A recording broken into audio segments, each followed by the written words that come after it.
বিএনপির কেন্দ্রীয় কমিটির নির্বাহী সদস্য তমিজউদ্দিন বলেছেন, বিএনপির ভারপ্রাপ্ত চেয়ারম্যান তারেক রহমান এদেশের মানুষের ভাগ্য উন্নয়নে ৩১ দফা দিয়েছেন, আর দলের প্রতিষ্ঠাতা দেশের মানুষের জন্য ১৯ দফা দিয়েছিলেন। সেই ১৯ দফারই বর্ধিত হিসেবে ৩১ দফা দেয়া হয়েছে, যেখানে নাগরিক স্বাধীনতা, মানুষের ভাগ্যোন্নয়ন সহ নানা বিষয় রয়েছে।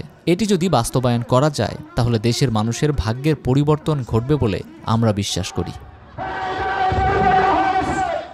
শুক্রবার বিকেলে উপজেলার গাঙ্গুটিয়া ইউনিয়নের হাতকোড়া মাদ্রাসা মাঠে এই সমাবেশ অনুষ্ঠিত হয়। এর আগে দুপুরের দিকে বিভিন্ন ওয়ার্ড বিএনপি ও অঙ্গ সংগঠনের নেতাকর্মীরা বিভিন্ন স্লোগানসহ মিছিল নিয়ে জনসভায় যোগ দেন।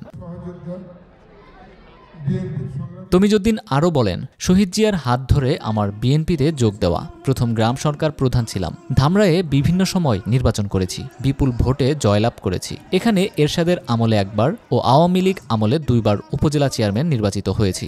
এখানে গোছানো সবকিছু রয়েছে। এখানে বিএনপি অনেক গোছানো ও শক্তিশালী।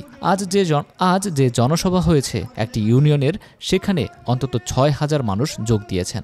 ১৬ ইউনিয়ন ও পৌরসভায় অসংখ্য নেতাকর্মী রয়েছে।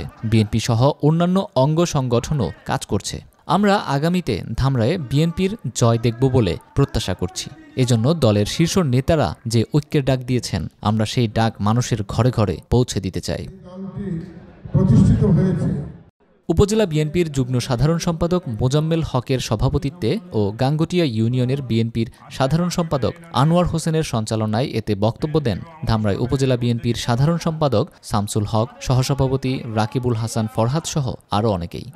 দেশের উন্নয়নের জন্য আমাদের স্বাধীনতার ঘোষক এই দলের স্রষ্টা শহীদ প্রেসিডেন্ট জিয়াউর রহমান সাহেব, উনি ১৯ দফা দিয়েছিলেন এদেশের মানুষের ভাগ্য উন্নয়নের জন্য। বিশেষ করে তার মধ্যে প্রাধান্য ছিল কৃষক ভাইদের।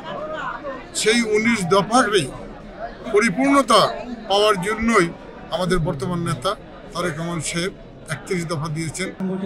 এতে যুবদল নেতা মোহাম্মদ খোকন, ছাত্রদল নেতা সিরাজুল ইসলাম সহ আরও অনেকেই উপস্থিত ছিলেন।